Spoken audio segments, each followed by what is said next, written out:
We're getting ready for Around the Ecomiverse. Get pumped up.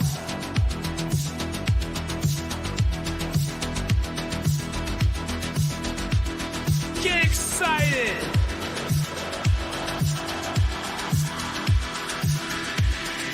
Here we go.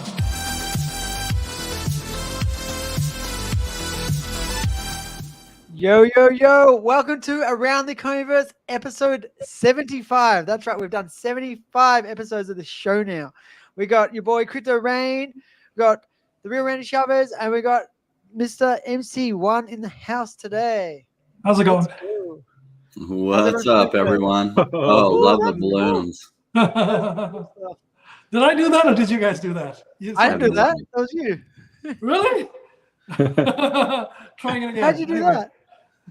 That was George. Anyone remember that game Balloons from back in the day? It was like you got these little monkeys and there was these balloons that were coming out on this track, and you had to the monkey like threw darts, and then you got to like get this like power monkey, and you got this little thing that would slow down the balloons called balloons in like middle school. Yeah. Mid 2000s. No, all right, never mind. I'll just go heck myself then. Disregard. Yo, we got Bill Garner in the house, Corona, Booth, Lester, and there's Chillin' Diamond Hands. Hey, thanks for having me on the channel, guys. It's always fun to come hang with you guys and chat. Yeah, no worries. We love having you on, Sanjay. It's good to be here. I'm waiting for my hat, man. Where's my hat at? I can't wait. Mr. I see your pool table, and I raise your pool table. All right, you got a good one. Mine's one of those ones that you can reverse, and then it's air hockey on the other side. Oh, that's so cool. Yeah. How do you do it? Does it just rotate around? Or? Yeah, you just have to remove these red tabs here, you know. So these come out, and luckily you remove all four, and then you flip it over. Oh, that's cool. Oh, that's cool. Connect the power, and it keeps the air and stuff like that. But yeah. And Lester has been buying bonk. I don't know about that. Probably a good move. Why do I keep buying bonk? That's interesting. I have no idea. It's like, why do people? I feel like when you have one of some, that's just the collector in people. Like, oh, I got to get more. Like, Meta Mars just had he had a post saying that, hey, I got an 8th partner statue, and it's like, once you get one, it's like Pringles, like that you can't have just one. Yeah, it's hard to say, especially like when you buy it. Like if you're going to buy it at X price, and then you see like, okay, let's say I buy it 2,000, and then like you clearly like it for that price for whatever the reason, either to keep it forever or to sell it in the future or whatever, and then it goes down to 1,800. Is like, okay, well, I liked it at 2,000. I definitely like it 10% off. Might as well get another one, and then it keeps happening, and before you know it, you have 8 of them. Yo, Kumo. Hey, Kumo. Yeah. So it's like, yeah, that's what happens. That explains why I keep buying OMI. I was wondering. I was gonna buy some MC1 SRs today, so there was one that was really low priced, and then there were 2 others that I was negotiating with on. Man, they gotta start DMs on the app, because there's no way to DM somebody, so it was like a public message. And I hit the name, but it's still a high ticket item. So somebody figured it out, man. Somebody went and bought up the MC1 SRs. But yeah, man. So Mr. MC1, we're being asked for some alpha here. OMI and NFT June 1st. What do you guys think? Man, that's not my alpha to share, So 3 things, right, on that topic. One is David's already said OMI is the #1 priority for the company this year. So that is a given, #1. Number 2, Foster has said that OMI to NFT is his #1 priority, and that's next. Number 3 is they're not going to give you the date or even me the date. So that's just not going to happen. So the good news is OMI is very important. OMI to NFT is next on the list. The bad news is don't know the date. And unfortunately, that's as much alpha as anybody that, like me has. No, I know the date. It was leaked to me, the date. It's soon. It's MMDD 2024. Soon. But yeah, man. But David was in spaces. I don't know if you guys caught that. David was in spaces for this Blackpink drop. He's been in a bunch of spaces. Yeah, a bunch of them. Yeah, and he's in Europe. He's doing some work there. But he basically, somebody's asking about, might have been me asking about, hey, are you using your points for the drop or whatever? And he says, no, I'm saving my points for June. So I don't think he's trolling. I think there's something. I don't think he's just saying that just like that. I think there is something coming that's important that you can actually use a lot of gems for. Because I think a lot of the big collectors have been in David's ear. They've been saying, look, man, like I got all this MCP. Michael Campa, man, amazing guy, great points. He said, look, all this, like we really need something for collectors to do with MCP. I think he's heard all that. So my sense is, if there's any alpha, I think OMI to NFT, whenever it's ready, it'll come. I know it's being worked on. I don't know when it'll come out, but that's that. I think there's going to be more news around OMI, working with Stacker and Dr. Profit. So if anything, I would keep my, I would turn on my alerts for Dr. Profit. I really would. And Stacker as well.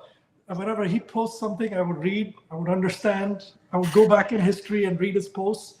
I would definitely do that if anybody is kind of, really curious to know what's going on. I don't think he's going to leak anything, but, there may be some, hints and stuff like that, or maybe just directional stuff which one can pick up. So I think it's not just OMI to NFT. I think there's more coming there. And then I think there's like something big coming where we can use MCP in June. So that's what I think. That's the alpha I think I have. Nothing specific, but generally interesting. Lista says One Piece coming to VeVe. Is that confirmed, Randy? No, that's not confirmed. That's just a rumor, which would be great. So, and we could speculate.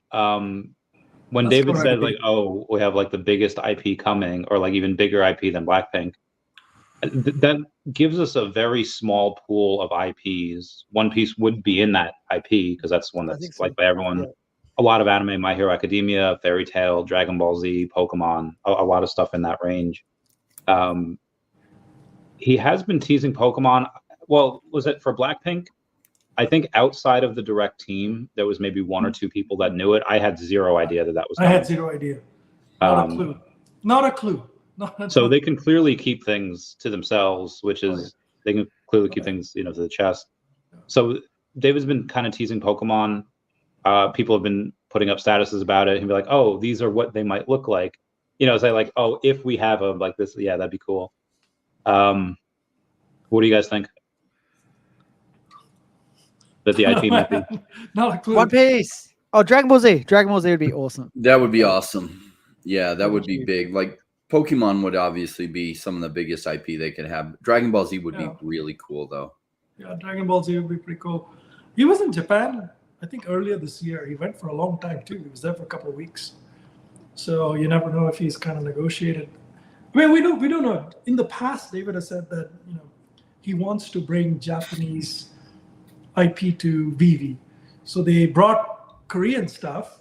So I think it's logical there's something Japanese coming next because this whole international expansion is a big deal for them.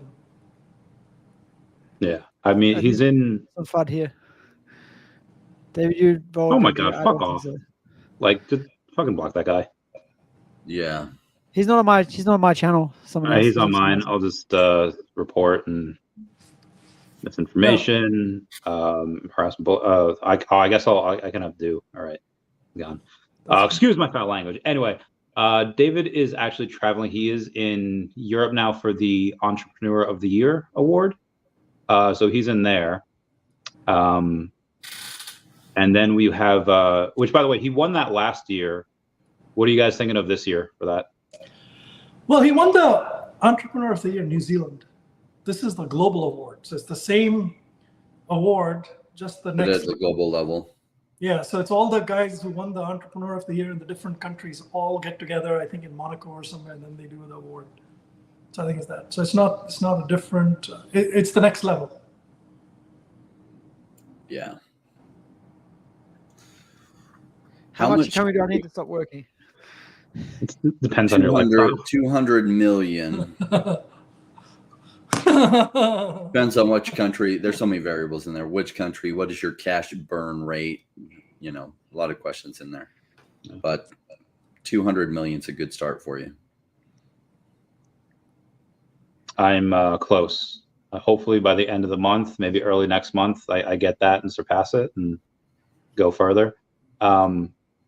Jordan posted a comment before, like, Randy, what's your current sentiment on OMI, or what do you think other people's current sentiment is on OMI? I forget where it was, but yeah. All right, so OMI sentiment, it depends on who you ask. You have a couple of people like sentiment on for like, say, vault values is fairly low, but again, that's for people that are just looking at one number, where people look at the vault values like, oh, my vault value is going down, and they don't like it because maybe they want to sell, maybe they want to flip, or maybe it's just, you know, it's discouraging to see. But then when you have, like, let's say you had Michael Campa, who was one of the people that were selling this week. He was actually the largest seller with 206 collectibles, but he was writ small by the top buyers. Because Ojman bought 327, Kirby 1988 bought 626, and Bounder Yo bought 668 collectibles. So depending on who you ask, like, people love in these prices. If they like stacking, if they want to buy their favorite product, like me, I added 3 more sub 100 Marvel Mighties. So it depends on, if you ask Rain's in love with these prices. He hopes it goes lower. He hopes it goes down another 20, 30%. So we can get that much more for that much cheaper. Same here. If you ask somebody that's been holding for X amount of years and they're not stacking and they're just frustrated that it's okay, well, they're going to be frustrated with it. You know, that night is darkest just before the dawn, along with the base, the breakout, like all of the stuff that VeVe said is coming. We just don't know when. But for me, it's fine. For other people, it's not. But it depends on what point of view you're coming out with.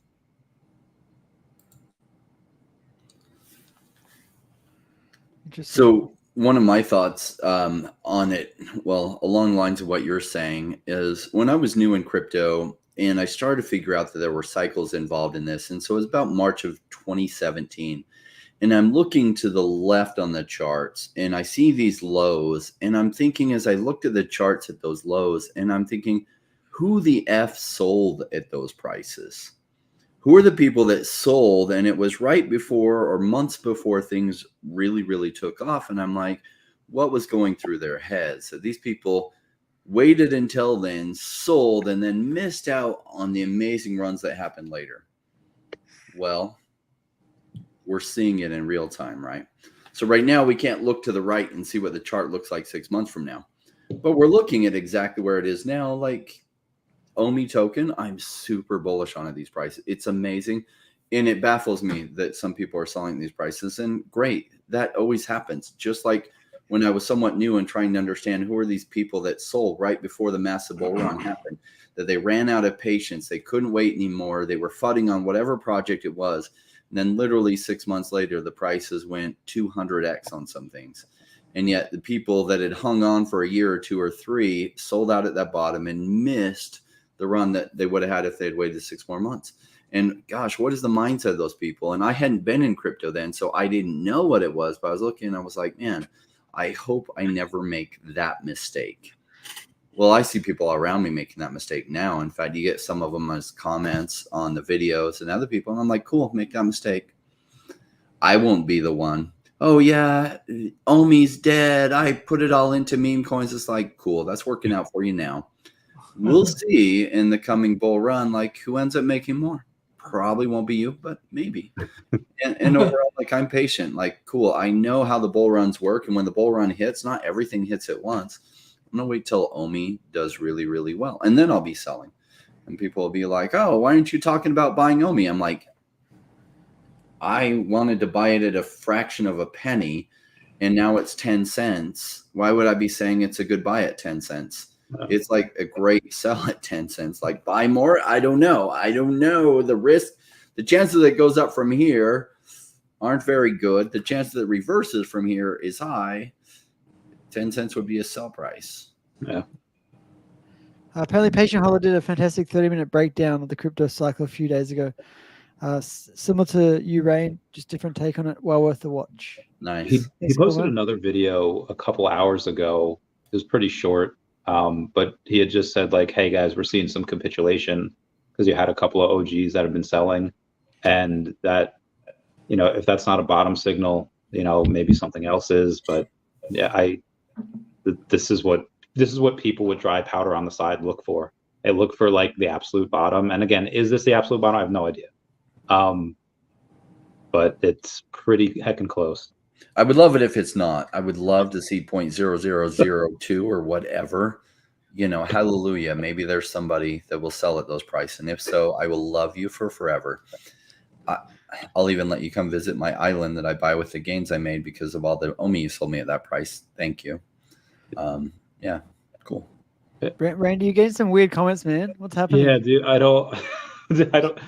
got the other day people were just like, someone's like, hey, Randy, read that one out? become I don't want to read. You could read that if you want. I want to read it out. Yo, let's go, Dr. Stuff in the house. Someone the other day asked me to become an ordained minister so I could marry people. I was like, okay, that could be interesting. That could be fun. Good for Dr. Stuff to be joining us. Wish he was able to be here on video. Look forward to him being back. I love you, Bay. I'm sure he'll be back soon.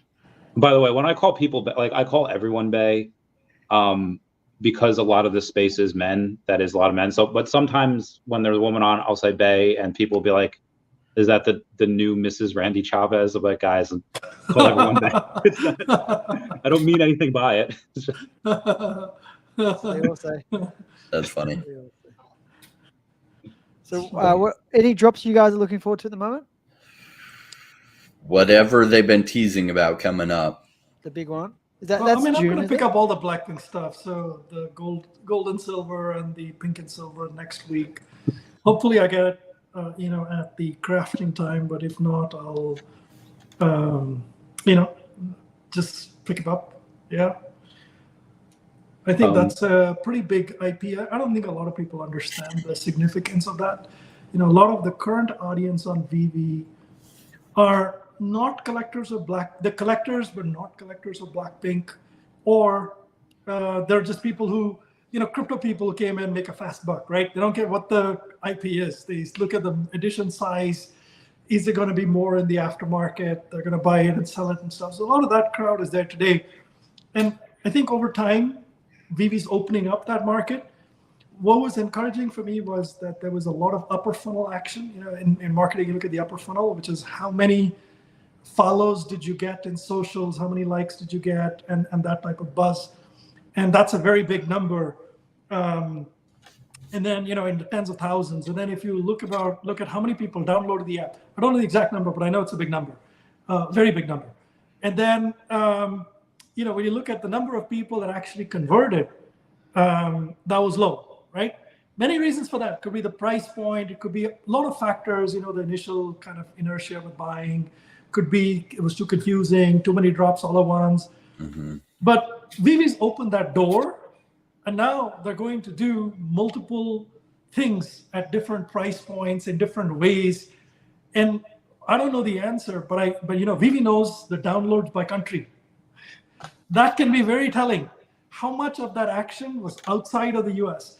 So now it comes to lower funnel conversion. There's many strategies and tactics for lower funnel conversion, which, if it all happened on one day with one drop, that would be awesome, right? We'd all be celebrating. 10,000 people came from Asia and bought Blackpink. Well, it didn't happen. So I'm sure there's people very, very disappointed about it. I'm sure the team's kind of, somewhat disappointed about it. But, there's a lot to be excited about. And I think that door has opened. And now, they'll keep onboarding, man. It's going to keep happening over time. And that's a good thing, to get true collectors from different parts of the world, even if it's in slow numbers. That'd be great. So, I mean, I see value there. I'm picking up the entire freaking Blackpink stuff, the whole lot of them. And then we'll see how it goes, I'm hoping people dump those for cheap so I can pick up some more for inexpensive. Yeah. And let the hype die away from it and people think it was a failure. My thoughts on Blackpink was there was a lot of drops for a lot of gems in a very short period of time. And it overwhelmed what the demand was by a lot, which is cool. So some people see that as a failure because not everything sold out. In fact, most things didn't sell out on a day-to-day basis, but it was to buy everything. The amount of gems required on a daily basis for 4 days straight was a lot of gems. And so it just overwhelmed current demand. Why? Because the market's down. People aren't putting as much money in because they're concerned. And so it just didn't get like huge FOMO. People were like, oh, that's a failure. And it's like, it's still not the blow off top crazy market yet. And so like, was it a failure to get one of the top licenses in the world as far as intellectual property for digital collectibles? No. Do we even know how the stage works yet? I'm really curious. Is there some kind of music associated with this? Is there some kind of dancing? Is there something that like is an open question that I don't know the answers to? Even if there's none of that, like the Todd McFarlane drop was a huge failure in some people's minds of like, it took 7 months to sell out, yet it did 200x from the in-store price. So it's like, is Blackpink a failure? You can't answer that now. When you got to ask that question is when the bull market hits and things go crazy, does it also go crazy? And I don't know why it wouldn't. So I didn't know about Blackpink prior to this, but I found out how many crazy fans there are for them. So I imagine when the market hits that these collectibles will do quite well.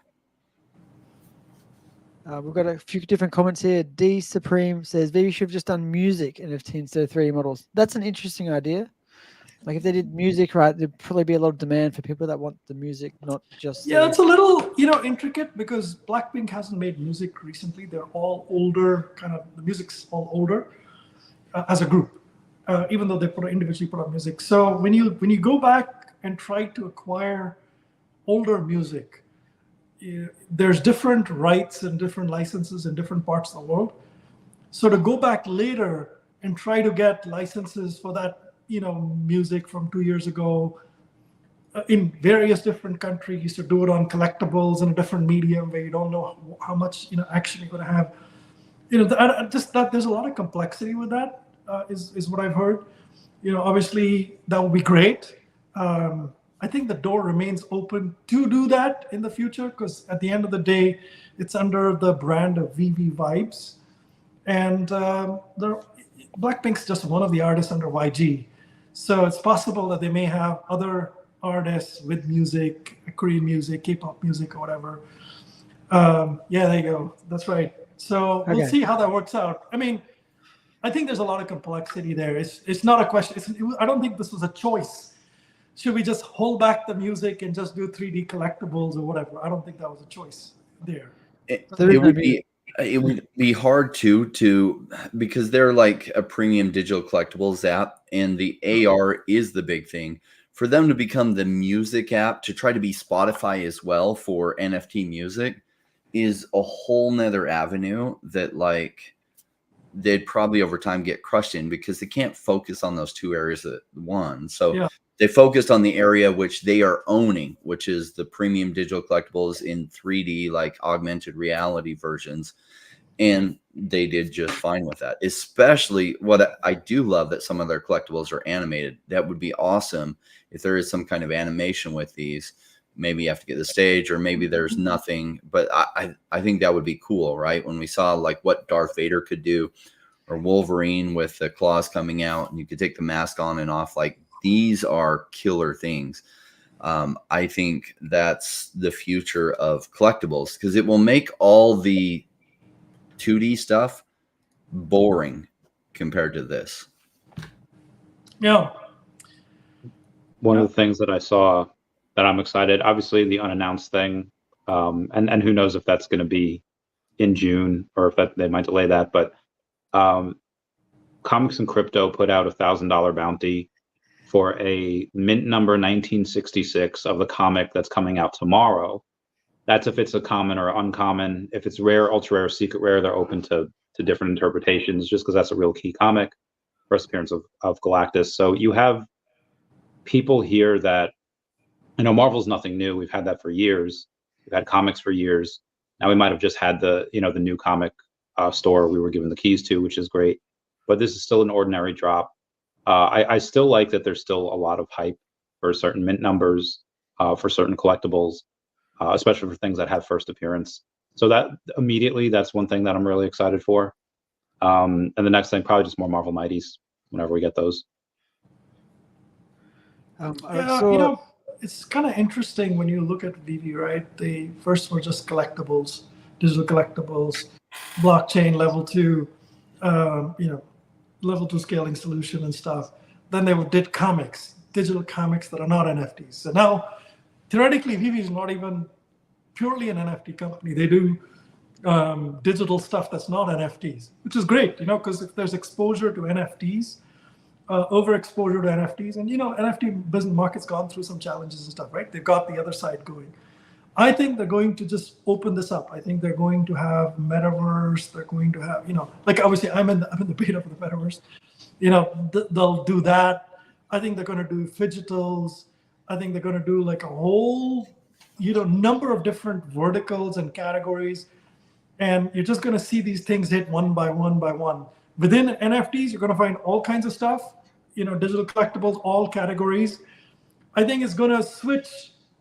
Personally, I think it's going to switch from, this whole transactional drop-like thing. And they'll probably keep doing all these drops and stuff. But I think they're going to start building loyalty. At the end of the day, even with all this Blackpink and stuff like that, you have the ability to create fandoms.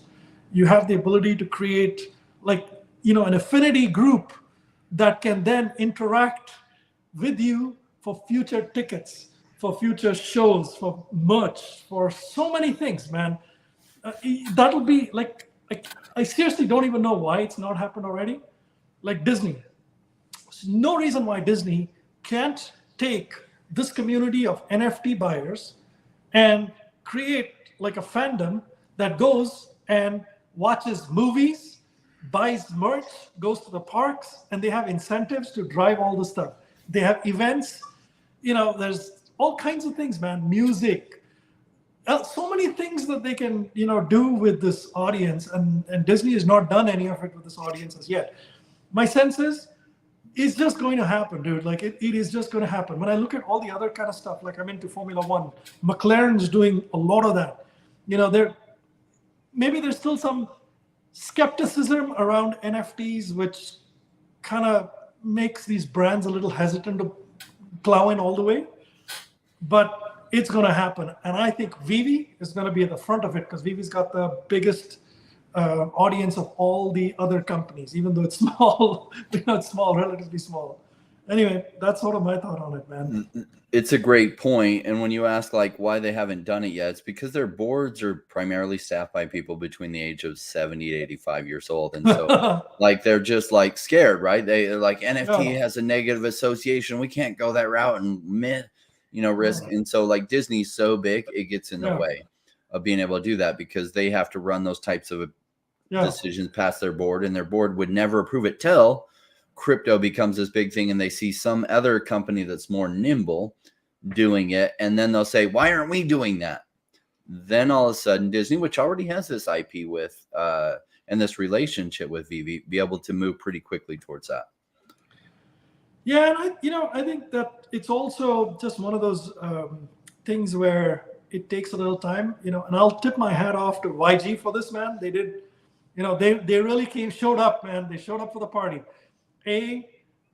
Great, they picked the top band. They picked all the marketing, the above the line, they did all this brand type stuff.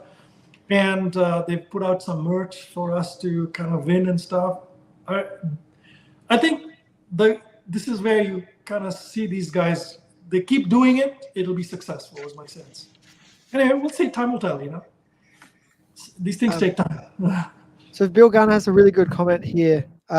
He thinks all the colors, are for different, let's go over this one, different verticals. So like sports, music, comics, movies. We saw the comics app separate. So maybe one of the colors is for music app, right? And so that might be where they do music directly, and that's speculation. But yeah, it'd be amazing if they did sports in a completely separate app and music in a separate app. Or we've already got the comics in a separate app, and then movies, and they could all still connect into the main VeVe app as well, like they do with the comics. So that would be huge. Yeah, as long as it all connects to the main app, that people that are interested in the bigger ecosystem just have one centralized login, instead of having to go to all these different sub apps, but then having the sub apps so they can run targeted marketing so that it reaches maybe the sports collectors or the comic collectors. Yeah. If you look at the version 2 of the web app, right? On the left side of upper left corner, there's a drop down, so you can pick all of them. So you can see all the different types of VeVe environments, and you can pick from there. I think that's pretty cool. I like that version too. By the way, did you guys see all the advertising that's going on where you see an older drop and it just deep links back into the web app?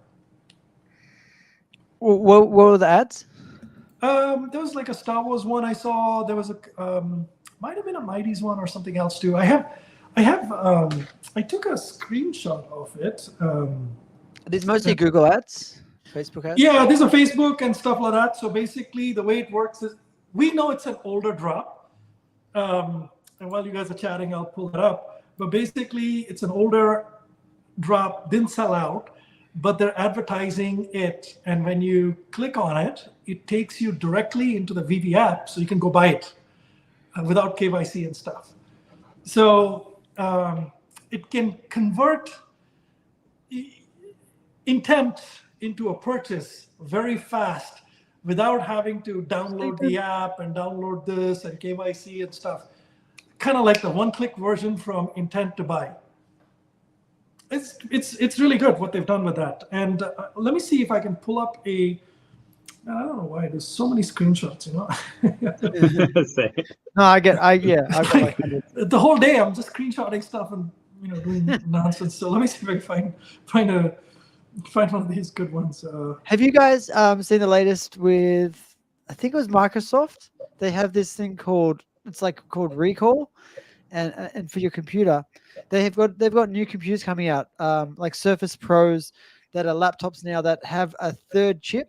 So they've got a graphics processing unit, they've got a CPU for computer processing unit, and then now they've got an NPU for neural programming unit, which is like to run AI directly on your laptop, and it'll watch everything you do, and every single second you'll be able to go back to anytime you like, and you can actually search on your computer, and it'll use an AI system to go back in time and look at anything. So if you saw like a green bag that you want to buy, you could literally type in green bag, and it'll come back to it'll find it'll find the bag on your computer at the time you looked at it, and you'll be able to go back in time and see what you were looking at. It's insane. That's it's wild. Cool. Yeah, it's some people are like, I don't want Microsoft seeing everything I do on my desktop computer. But so this is one of the ads, right? So it's on Instagram. So essentially, you see the drop, and then it has shop now, VeVe.me. When you click on it, it takes you directly into the web browser, and you can buy it right away. And they have this for Star Wars. They have this for other stuff too. So that's amazing. So what they're doing is they're buying digital audiences, right? So anybody that types in Star Wars, right, searches for Star Wars or has something, you can work with Instagram to present your ad to people that search for Star Wars, not VeVe related, anywhere, or any Star Wars related stuff. And obviously VeVe would pay for that. And then you have impressions and click through and all that good stuff. So I think that's a pretty material win. Obviously, again, it's a bear market. It's not like, there's thousands of people who are just clicking through and coming in and stuff. But these things matter. You're chipping away. There's a lot of ways in which you're chipping away. You've got a new IP and a new market with a lot of marketing. You brought in 250, maybe 500 people, right? Then you work on all the conversion rate from the upper funnel to lower funnel. Then you do all these Instagram ads in the US and outside. So that marketing machine works, and there's no silver bullet as yet, right? Like, we haven't seen that one thing that brought in 5,000 people. It's not happened as yet. But one of these days, they'll figure that out. But in the meantime, I think they'll keep adding, man, 100, 200, 250 with new, sports IP, with this, that, and the other. And it's, these guys are working super hard. You get an A for effort, maybe not an A for results as yet, right? But if you work hard enough, if the inputs are there, the output someday you'll get, man. That's kind of like the whole Amazon approach to it, right? Keep working on the inputs, the outputs will show up, man. Especially when you have multiple touches to people, right? Because how many times did you hear about Bitcoin before you actually really looked into it and bought it? Freaking And so 10 years, man. when they're getting multiple touches on VeVe's marketing, right? And they're like, oh, Blackpink. Oh, that's interesting. Okay. Oh, Star Wars.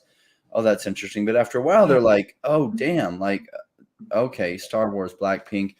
And especially as the crypto, what I see is like normal adoption cycles take longer. Crypto has this really weird thing that every 4 years, because of the Bitcoin halving, crypto goes crazy. And what it does is it just catches people's attention. So then they pay really close attention because Bitcoin had hit a price that in their mind was impossible based on how they were thinking about it. They then look into Bitcoin and then they start noticing the whole crypto space. And then massive money flows in. So like you have a shorter adoption cycle than you would normally have because Bitcoin's price goes high and it causes a new wave to come in, which then causes a massive overboom and then an overbust again. And so like that overboom is up ahead of us, thank goodness. And then it'll bust again too. And VeVe collectibles will probably bust and, OMI token will go to new highs and then it will come back down. But like all these people that have kind of seen VeVe and they've seen the ads and stuff, as crypto starts to go crazy, they'll then look into it. And then we'll get waves of new users. Why? Because people chase green candles. And there aren't big green candles for them to look at yet. That'll all happen when Bitcoin breaks 100,000. That cascade will then really start. And then it will cascade into multiple things, including digital collectibles. And when it comes to digital collectibles, VeVe is the number one in that space. Like by far, the only one that even competes is like NFL All Day and UFC Strike and stuff by Flow, which is somewhat segmented. But their competitor, indirect competitor, VeVe is crushing it for getting this top intellectual property. Especially the non-sports intellectual property, nobody's even close to what VeVe's doing. So let me add one more thing to that. All this chatter, right? Like I've seen so many, and maybe there's a little bit of learning I need to do here as well. Maybe Crypto Rain, you, and maybe there's more of a question for you guys, right? So when I look at VeVe, right, and Ecomi both, right? On the VeVe side, they basically decided, look, we spent years and years working on Disney. They probably spent years getting the contract, agreeing on the contract language for Disney, right? The next guy comes along, CryptoOiz or whoever else, right? And they go and they try to negotiate a deal and say, hey, why don't you guys use the same contract language, right? They got the meeting faster because these guys have convinced them that NFTs is kind of, a nice thing to do now and kind of build a new audience. And they've already done all the hard work.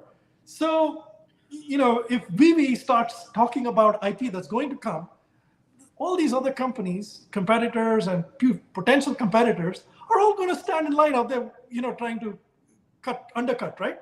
Because VeVe had to spend all the time and money to go get these deals done. The others did. They just go in and it's a lot cheaper for them, right? And so on the VeVe side, they're very tight. They're not going to talk about shit. They will not talk about any IP to anybody. Like even guys like me don't know shit. Even though I talk to David once in a while, I talk to other people once in a while. They're so tight for that one reason. Even if it accidentally comes out, you've kind of created a competitor too soon. And so, but on the Ecomi side, everybody keeps asking for a roadmap, and my sense is that the VeVe thinking has flowed into the Ecomi side too, where they don't have like this big roadmap exactly, like all these other crypto projects that say, oh, on this day we do this, we do this, we do this. They used to do all that. They've stopped it now. They basically say, these are 3 priorities for, the next 3 priorities. We're working on them and they're imminent, meaning they'll get it done in the next 3 to 6 months. Do you think that that's fair? Or do you think that there is a requirement on the Ecomi side? VeVe side, I'm fully agreed. I don't, like nobody needs to debate that. it's a sound strategy. On the Ecomi side, I'd love to get your take on it. Do you think that Ecomi should put out like a detailed roadmap, or do you think they should sort of just say directional, here's coming, this is next, when it's ready, we'll tell you? Yeah, under promise and over deliver. So promise very little with it because, well, so a lot of it is this figuring out what is the importance of your use case for your token. Yeah. Now, 3 years ago, I had watched BNB grow during a bear market because they gave additional use cases where everything else went down. BNB didn't go up tremendously during the bear market, but it did go from $6 to $16, where most everything went down in price. So that was really interesting. I thought use cases are king.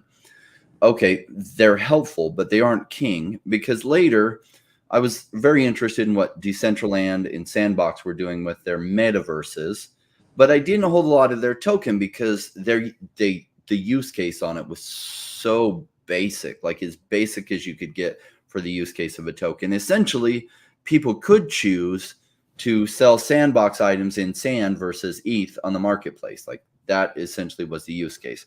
Or later when they did sales of their land, you had to buy them in the Sand token, but that was really the only use case for their token, which was as basic of a use case as you could have. So I thought, well, what is the value of the Sand token? Why hold it? And yet when that narrative hit for metaverses, would you know that their tokens 200x'd? Because people just thought, wow, I'm really interested in metaverses. The land thing is complicated to buy. How do I just buy the token associated with it? And the prices went 200x because people were interested in the project and they just want to buy the token associated with it.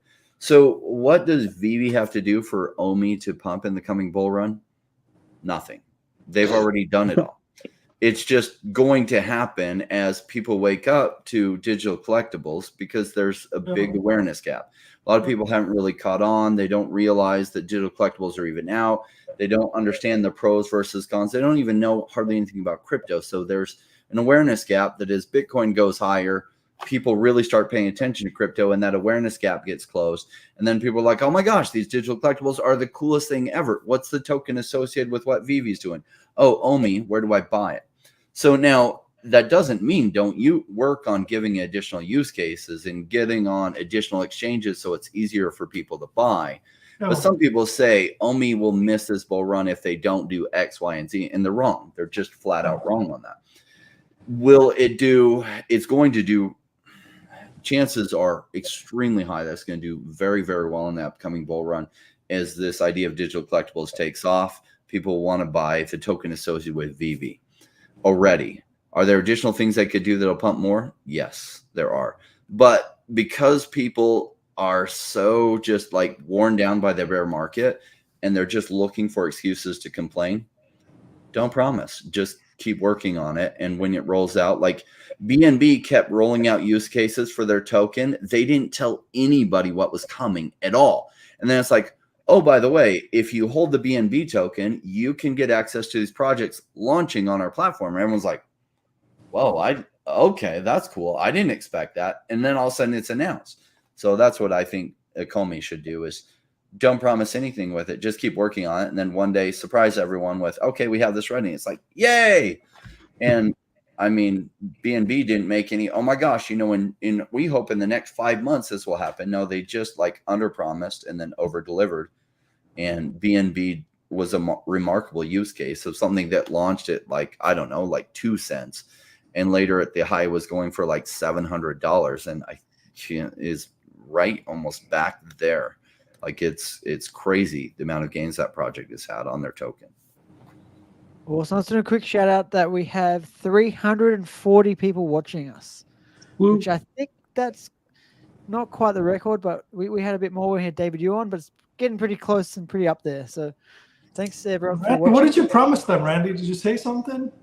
No. I think it's because I didn't do a video. Oh no, I did do a video yesterday. I didn't do one on Saturday. Somebody asked me the other day, or it was before, like I made a post about Definity, just another project that I'm in, and they're like, oh, Randy, are you moving away from OMI? It's like, my guy, I've done 8 lives in 6 days. What more do you want? Like, I don't know how much I have to do. Come on, Randy. Don't be a sucker. but Randy, you kissed another girl. Are you no longer faithful to your wife? I could be Mormon. I could have multiple wives. That's funny. There's as far as the roadmap go, I feel like everyone, they want like information, and there's a quote from Shiera or Hawk Girl from Justice League where she says, people tend to remember others as they once were, forgetting that they do change. And I think people remember the days where you could message David and Dan on Telegram, or they just go into Telegram, or they do AMAs. But, as a company goes from being worth hundreds of thousands or millions to hundreds of millions, or that bill have to change along with it. And also people have to remember that they're not this public company. Every quarter they don't come out and have to give us like a quarterly review on what they're buying, what their balance sheet looks like, what all their line items are. And if anyone remembers the company Rare, that made all those video games back in the day, people would ask for updates on their video games all the time, and they would give like one update every 10 months being like, things are going good, or like, and like that was it, that was the update. So I feel like people, their expectations are too high for certain things, and that's not their fault. It's just they're new and they haven't invested into anything like this before. On top of that, what you guys have been saying, the problem is that they could do any type of, they've done great marketing. They've done it with getting tens of millions of people, or if not 100 million people, to get exposed to the word NFTs again, which is great. But it's just that narrative isn't here. And the question is that, okay, well, that's why there's no demand right now. That's why there's not a lot of new users right now, because the narrative isn't here. And that question is, okay, well, is that going to stay like that forever, or will that narrative change? And obviously that narrative will change at some point in this bull market. Who's to say? We have no idea. We don't have that crystal ball. But yeah, and so it doesn't matter what they do now as far as marketing, just because that narrative isn't here, but it also won't matter what they'll do in 6 to 12 months from now, because people like it just because that narrative will hit. So yeah, that's my 2 cents on that. I just really want to pull up this comment from Coolmo. Sanjay, you're sort of mentioned here. Need to remind everyone about WWDC Apple event. Apparently they've got a new episode of the What If series on Disney Plus, which uses the AVP, the Apple Vision Pro, fully immersive. I feel the pieces are coming together from Coolmo. Have you guys heard about that? So anyone know when the event is? When's the Apple event? It's usually in July, right? Yeah, So a couple I'm months. looking forward to this, to catching this event. I saw it last year. It was amazing. Very amazing. You guys have seen the What If series anyway from Yes. Disney Plus? Yeah, they're pretty cool. They're really cool. Imagine them in AVP, in the Apple Vision Pro. Do you have an Apple Vision Pro, Sanjay? Yeah, I do. Actually, it's right here. Yeah, I can't imagine how amazing it would look to watch a show where it's all around you in really high quality like that Apple Vision Pro has. So I have You do have one. Pro, and yeah, I use it. I'm jelly. I need one. It's pretty cool, actually. The VeVe app is pretty nice too. I mean, it's not built for AV. It's compatible with the Apple Vision Pro, so you can still pull up the app. You can do the drops and all that good stuff. But the immersive content is really amazing. Really, really amazing. I mean, it's just, there's one kind of environment where it's like, for Dirty Degens. It's Deb Tolley from Dirty Degens. His name's Scott. Yeah, there's one where you can, you raise your hand and a butterfly from the screen comes, and it feels like it's sitting on your hand when you're looking at it through there. It's amazing. That interactivity is just crazy. I think, it's a lot of opportunity there. Oh, that's awesome. Yeah, no, that would be really, really cool. One thing we should, definitely say June 10th. It's only 2 weeks, Sanjay. Only 2 weeks away. Say it again? Oh, June 10th. Okay, yeah, that's great. Oh, yeah, that's awesome. That's not far. That'll be interesting. Yeah. Yep. Huzzah.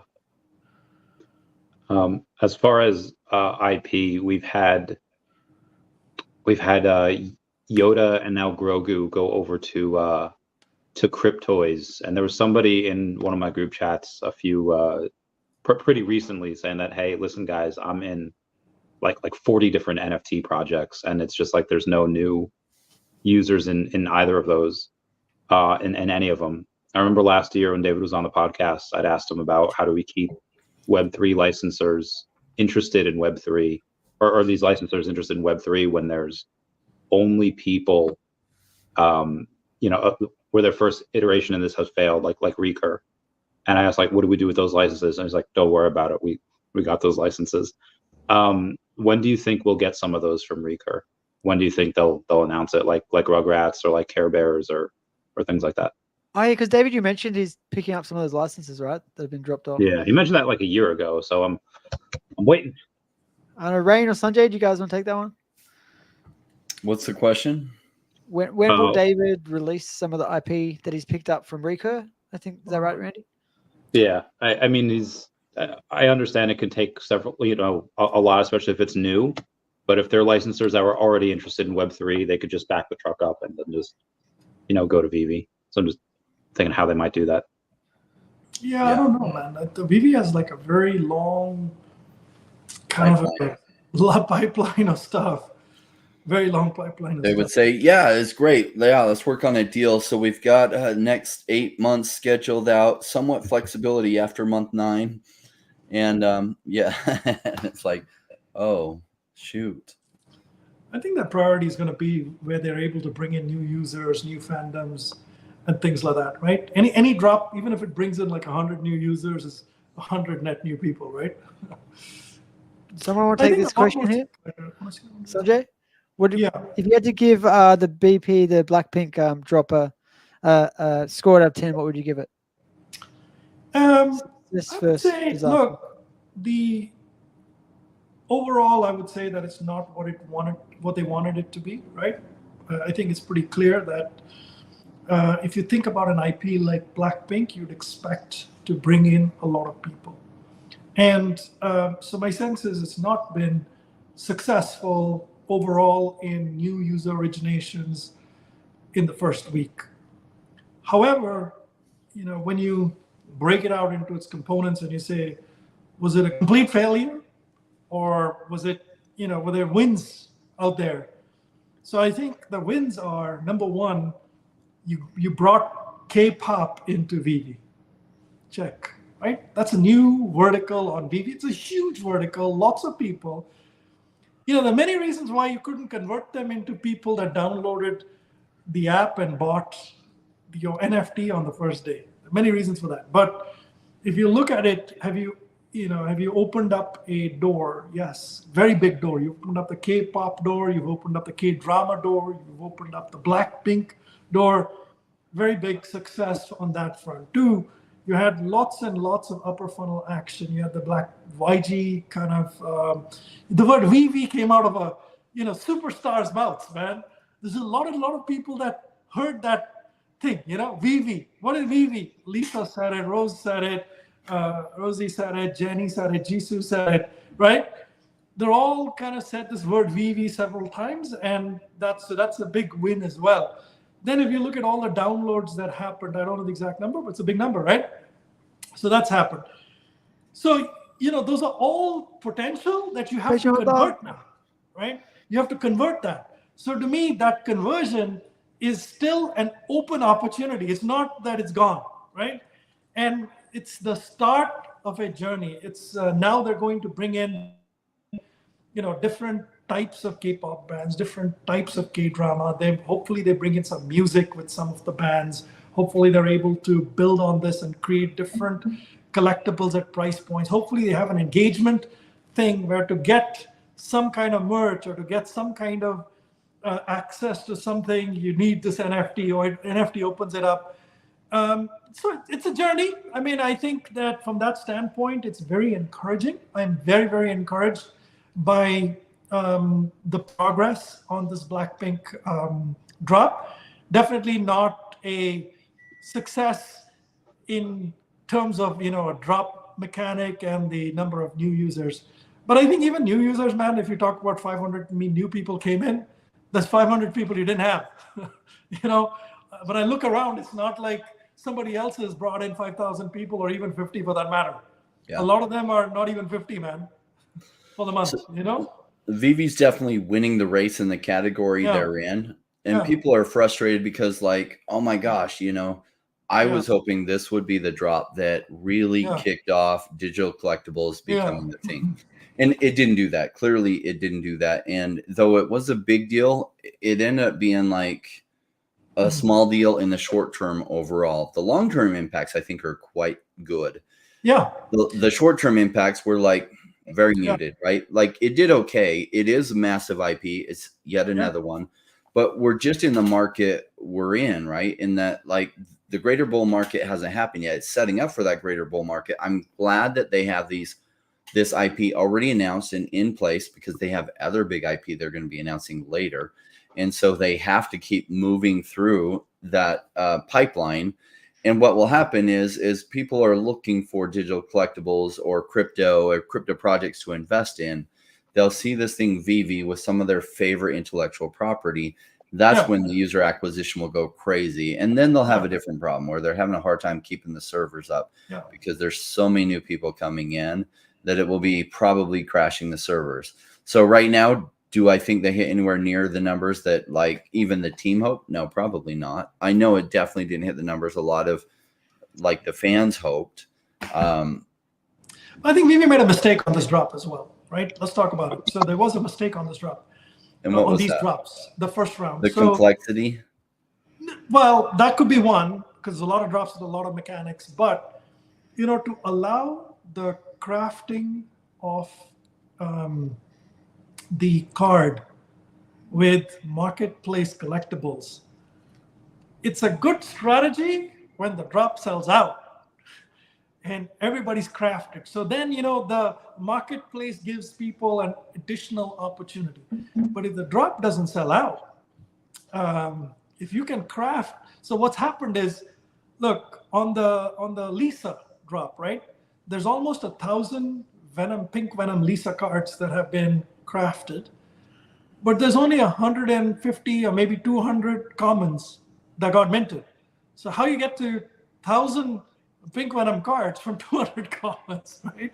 And there's guys like me who bought, the common, but I crafted only one. So there are people that have crafted 5 to 7, maybe even 10 pink Venom cards. Now, when you look at the next part of the drop, which is next week, the pink and silver and the gold and silver statues are scarce. There are only 300 of each, and there's only about 700, 800 of the other one, right? Those are scarce. And now you can go after them with just a card. And you crafted the card so cheap, right? So technically, the cost of each card should have been the sum total of the 4 collectibles that you get, right? So it's 40 plus 45 plus 50 plus 60. That would have been the price to plus $20 or whatever the price was to get one card, pink Venom card.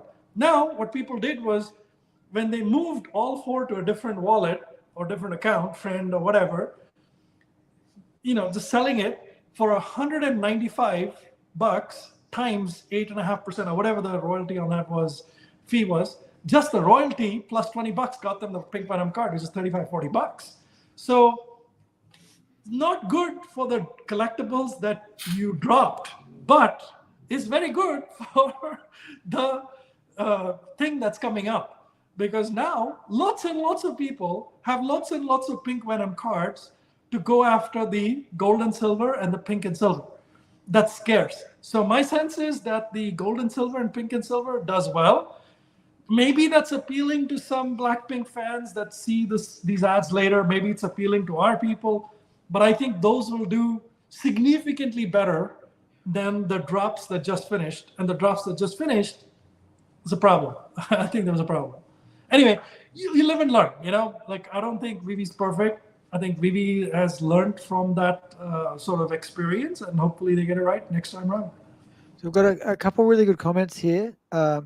Jay says, as a new user since 2021, new users were never what he wanted. A lot of other things we want instead, like OMI and NFT, VeVe, and transfers was priority. 122 new users, not worth upsetting your core users. Well, So, There's if we're going to talk about that, there's somebody, I actually don't know his name, but he posted in the Facebook group before saying I've been in VeVe for 3 years and I have over 2,000 collectibles. This is something that he mentioned that he in a letter to David on LinkedIn, and he posted, it says, I have over 2,000 collectibles with you. I love VeVe, but I think there needs to be some massive improvements. The big ones I think that would help you attract a much bigger following are below. 1, reward OGs like myself with a monthly free drop for the top 500 accounts, for example. One-off secret rares that only went to the top 500 accounts with the most NFTs. That would encourage buying. 2, on drops that make the first 5 minutes of the drop reserved for master collectors and diamonds, for example. 3, have Bitcoin in and out transactions. You can partner with a ton of companies that can do that, or just have a Bitcoin wallet. Then we could swap Bitcoin for gems, then sell gems and send to our wallets. 4, burn the NFTs when you craft the NFTs. 5, make it to where we can send NFTs to private wallets so we could have a huge market. And 6, also let us send internal like we used to be able to do. And David responds, says, hey, Mike, thank you. I'm already working on number 1 and number 3 with some MCP element. As for number 2, that's a little harder as it'll require some redesigning and engineering, but we'll definitely take a look. So number 1 that David said he's already working on is rewarding OGs for free top 500 accounts. And number 3, having Bitcoin in and out transactions. I obviously OMI to NFT will come first, but the space in which, or the time in which that's in between getting OMI to NFT and having like a crypto pay-in, if that's only a couple months away, that could be huge. If we get both those before the end of the year, that could be really, really big. Because people, when they don't just have OMI to NFT, but they have crypto and they're able to buy gems, that'd be great. So I can see why that comment was made. Can you pull that comment back up? This one, yep. Yes. So a couple of things here. When you think about Blackpink and the number of new users, first of all, it's not 122 new users. I think that's this week. I think 120 this week. So maybe last week there was more as well. Yeah, no, but there's been at least 50 new users, 50 days with 50, 2 days with 50 new users each. There've been several days with like 25 to 35 and stuff. But in general, that number is much bigger than that, number 1. Number 2 is, VeVe is not measuring Blackpink by 1 day or 1 week. VeVe has a very long horizon. They are looking to bring in thousands of new users over years using this category. And so, to say don't do Blackpink and focus on NFT to OMI and this, that, and the other is flawed thinking. That's number 1. Both are equally important. So that's the second point I want to make is there are 2 different teams in VeVe, and I don't work for VeVe, but this is something that they have explained to me. There are 2 different teams, dev teams working on it. There is an Ecomi team. There's a whole team of developers that are working on OMI to NFT. It's their number 1 priority. They've said it's their number 1 priority. They said it's coming this year. They will not tell you what date exactly this year it will come. They're not going to give us any more information on it. They've said OMI is very important, and there's a dedicated team working on it. So I don't think it makes sense to say no to a new vertical like K-pop and K-drama just because, was it worth it? What do you mean worth it? It's got nothing to do with worth it. They're 2 different tracks. They're 2 different swim lanes. One's very, very important for the OMI base and they're working on it. One is very, very significant because you have all this OMI to NFT, you have all these things. OMI will not be successful unless VeVe is successful. VeVe needs to have lots of users. VeVe needs to have a lot of categories. VeVe needs to have just an insane amount of engagement. And if VeVe is successful, OMI will be successful. So, that's the second point. Third point is, it's not about just how many new users bought your NFT. The number of people whose heads VeVe, is in now and will convert. The more and more and more and more VeVe advertises, more Korean IP it brings in, the more they figure out, first thing is they got all this interest, but now they have to figure out why they didn't convert, right? They're doing the research on that in Korea, right? There's a lot of Koreans that download the app. They're trying to do some research on understanding why they didn't convert. Was there something about, the app that was confusing, download, this, that, gems, whatever, They'll sort all these out, man. So this is a long game. We will never make a spot decision. They will never try to make money on just like one little thing and try to make that money and go away. They're not that. They're going to make money. They've worked for years on this deal, and they're going to keep working on this vertical for years, and they're going to make it successful over time. So you have to be patient for it, Anyway, I hope, I've heard this comment like a couple of times. That's why I wanted to address it, saying new users is not the 122, it's a bigger number. It's also beyond that, how many you could convert, which is a very high number. And it's a separate track with OMI, man. Awesome. And just following what you said, Sanjay, Kumo has a really good comment here. One day this all makes sense. I trust the team. Don't give a poop what anyone thinks. David, Dan, Reese, Foster, and my collectors I've personally met, all solid. Oh. Let's go. I mean, I could give you one more alpha, right? So I think the whole point about collectors, right? So I met David in Austin, and I had a chat with him. It was a real chat, like, honestly, David, I'm a collector. There has to be, MCP is great, but it's not even tickling me right now, right? It's just using some MCP points for drops, which don't sell out, or, even if they're important, like I've got, like, not very valuable, right? So I had that chat with him saying, look, you have to do something for collectors. So one example I gave him was like Todd, right? For people that have held Todd for 3 years or 5 years or 10 years down the road, right? On that 3rd year anniversary, on the 5th year anniversary or sometime, for all the people that have held it for 3 years, all the way, held it, one piece, 3 years, 5 years, 10 years, you want to do something special for them. Whether it's to give them a golden Todd, obviously then it depends on the IP and all those other things.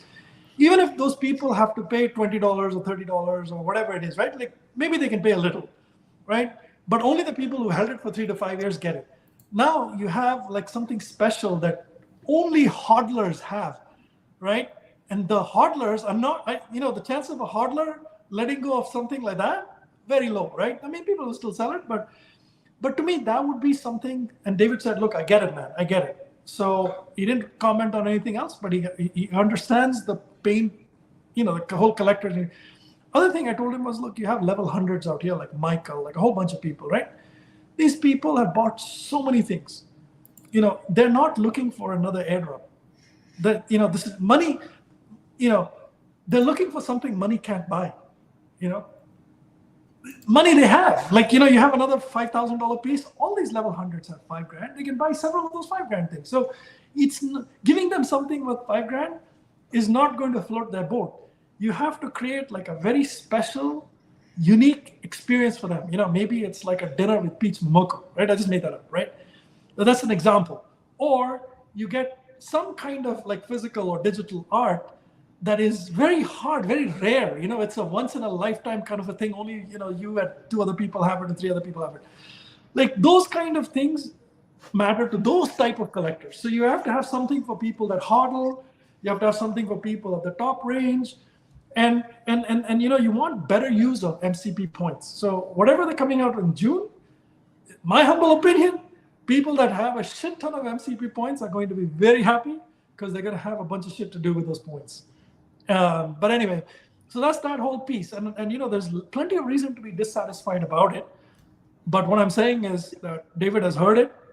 And I think that that's in progress. That we will see those things hit. And I will remind him, I'm next time I'll meet him, we'll be in San Diego Comic-Con with other people. And I will remind him there too, man.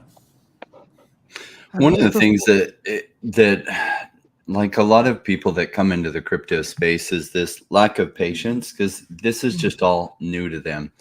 They're excited where the future is going, and they're just having a hard time being patient. It feels like it's been for forever. It's been 2 or 3 years, and the collectibles aren't worth $10 gazillion yet, and OMI hasn't pumped, and they don't have historical context. They're new to this, and they're just like, if the team did X, Y, and Z perfectly, we'd be in a different space, which number one isn't true. Secondly, like, have you looked into historical context of adoption of new collections? I mean, you can go from baseball cards have been out a very, very long time, but when a new avenue was opened up, basketball cards, what type of adoption cycle was there? How long did it take for them to catch on? because if you had bought basketball cards when they first came out thinking, oh, baseball cards have done so well, basketball cards, this is amazing, it's going to go so huge. And it took like 7 years for basketball cards to really catch on, and for those early basketball cards to then see major increases in prices, to where all the baseball card collectors decide, you know what, these basketball cards, they're pretty cool, I'm going to collect those too. And then they had people collecting basketball cards. And then, you know, football cards came out, and it took a while for football cards to really catch on. And those early people who bought those football cards and were just patient, because the values didn't do shit for years. And those people who bought them early later saw this massive return as the number of users that came in and wanted those early football cards did tremendous. And then hockey came out. Like the same cycle happened again. And I remember I started collecting when hockey cards came out. And this kid was like, you got to see this pattern. You get the hockey cards. I was like, I don't know anything about hockey. And he's like, well, how much do you know about baseball? I'm like, not very much either, but I know baseball cards have been around for forever. He's like, buy hockey cards. Don't waste any money on baseball. And I didn't listen to him because I didn't understand this whole, it's new and stuff. And sure enough, like 4 years later, the hockey cards I would have bought were worth about 10x what I would have paid for them. And the baseball cards were worth actually less than what I had paid for them. But I just didn't understand this pattern yet of a new market coming in. And so, like, yes, digital collectibles have been out there for like 3.5 years now. And some people are like, oh my gosh, the team is such a bunch of screw ups, and they did this and they mismanaged this, and I'm losing all patience. Go ahead and lose your patience. It's not going to change a freaking thing except your financial future. That's okay. What you're saying is, I'm not a big boy enough to learn what is going on here. I'm just going to kick and scream because it hasn't gone my way and the values aren't up. Instead of thinking, okay, help me understand this collection cycle. When should it really pump? When might it happen? What has happened in the past? What kind of patterns can I look at to see when my proper expectations are, so I have a reasonable estimate of what window I should be looking at before these might do well? That's how I look at it as an investor, right? I look at what are the patterns in the past, what is a reasonable expectation. Crypto has this really unique thing. I'm telling you, this 4-year cycle is the most amazing things I've ever seen in my life, because every other market that you could invest in has much, much, much bigger timelines.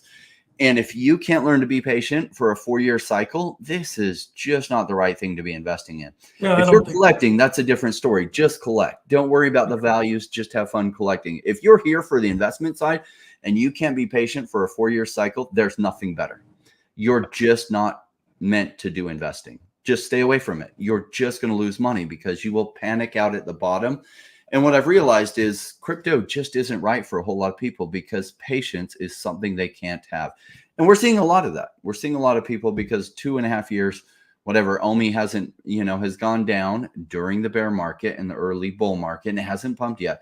They've just lost all patience. They've turned complete fodder because 2.5 years was way too long for them. And that just says investing just was never right for them to begin with. They got into something with unrealistic expectations. And investing like a 4-year cycle, if that's too long for you, like that's as short as it gets. There's nothing shorter. And like, it's cool. Like, just realize investing isn't your thing, and that's okay. There will be other people that can have that kind of patience, that can get those gains, and it's just not right for you. And this has to be learned. You have to have that intestinal fortitude to do it, because I think this is wired into our brains. Like, there's people that are sympathetic vomiters, where they see somebody vomit and they have to vomit as well. Well, why did that happen? Because back in the day, if somebody in your tribe or clan were to vomit, that means we all ate something really bad. And if we don't vomit, we might all die. So when they see people go in and they start selling, especially at the bottom, that causes them to capitulate. That causes them to do that as well. But the same thing happens with green candles. They see a bunch of people buying, and then they'll come in and they'll buy. And what I really love is, my friend Vinny used to say, take a look at someone that's super successful. If you want what they have, you have to do what they've done.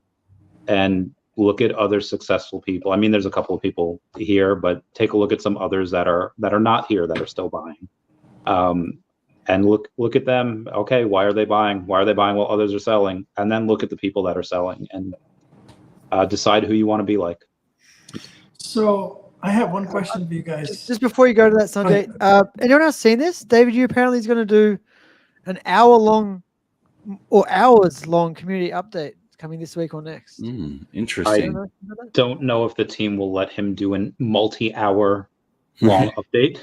If it's pre-recorded, it's possible, and No. edited maybe. I don't know about this. He's not.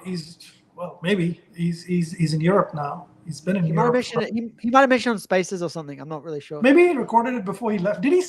Yeah, I distinctly remember he said something about recording something. It's going to come out or whatever. So we can find out. I mean, we'll find out what that is. So, yeah, guys. What? They just released it. Ecomi released a 15-minute video an hour ago with David you talking.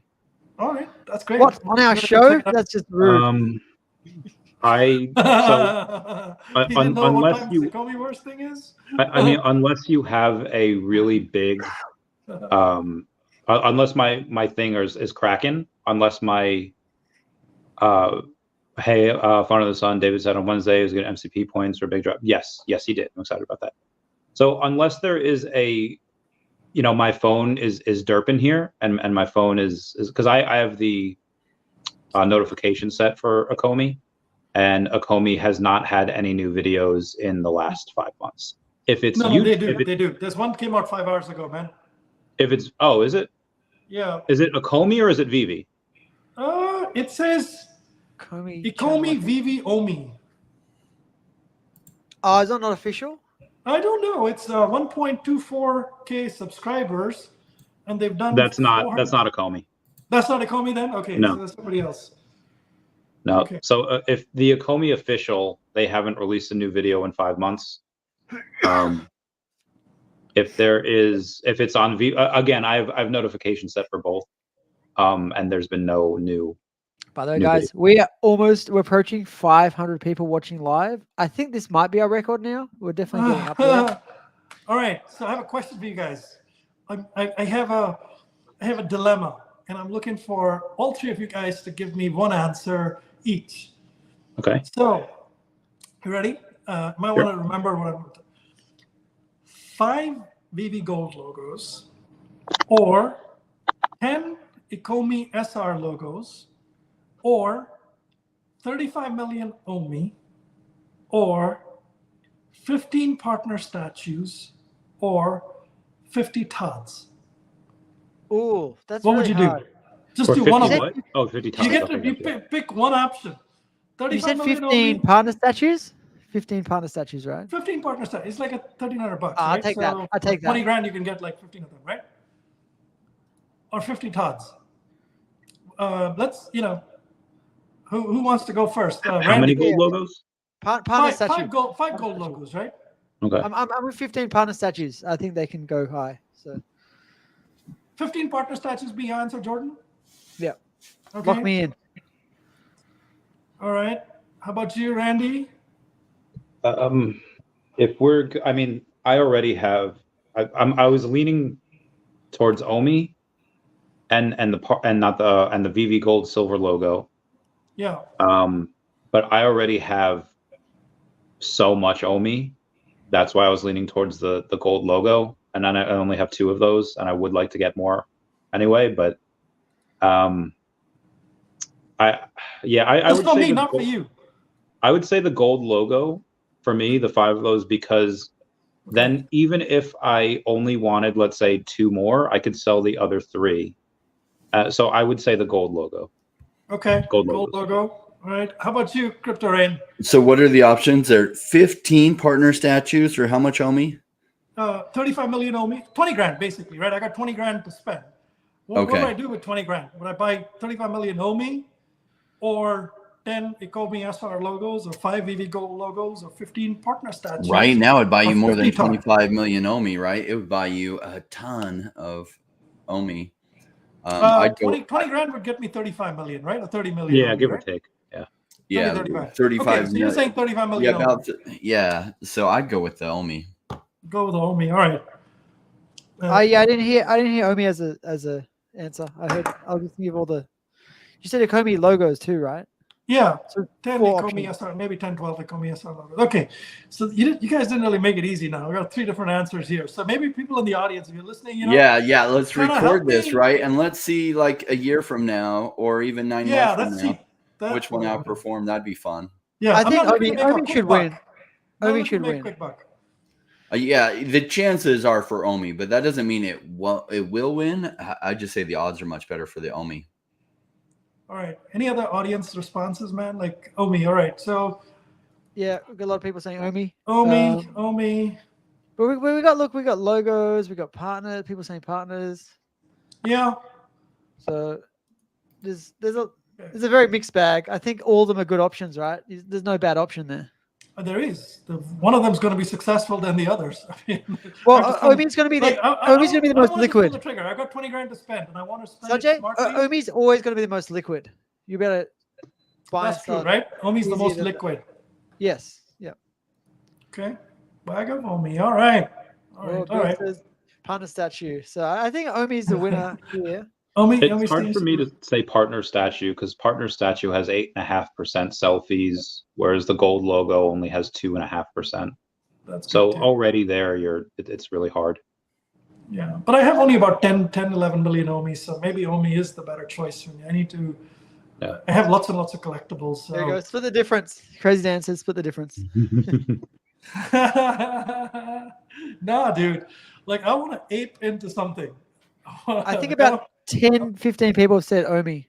So I think that's okay. All right. So Sanjay, do you still only have 10 million Omi right now? That's all, man. That's all you wanted. You get more. You get more Omi. I lost about 4.5 million Omi in the Bitforex thing. So dumbass like me, I bought it and I thought I'd trade 4.5 million Omi. You know, greed gets you in the end, man. So Sanjay, you need to get to 100 million Omi. You need to get to 100 million Omi. I could. I've thought about it. Let me do 35 first, right? Kind of see where things go, and we'll take it from there. If we get Omi to NFT next month, that would be a catalyst, and we'd see some movement potentially. Possible, but I'm not super bullish. So I made a very stupid mistake. I bought Omi, and I left it on the exchange for a couple of days. I thought, hey, I'll trade this. This is my trading money. Oh, no. Just 2 days, man. 2 days.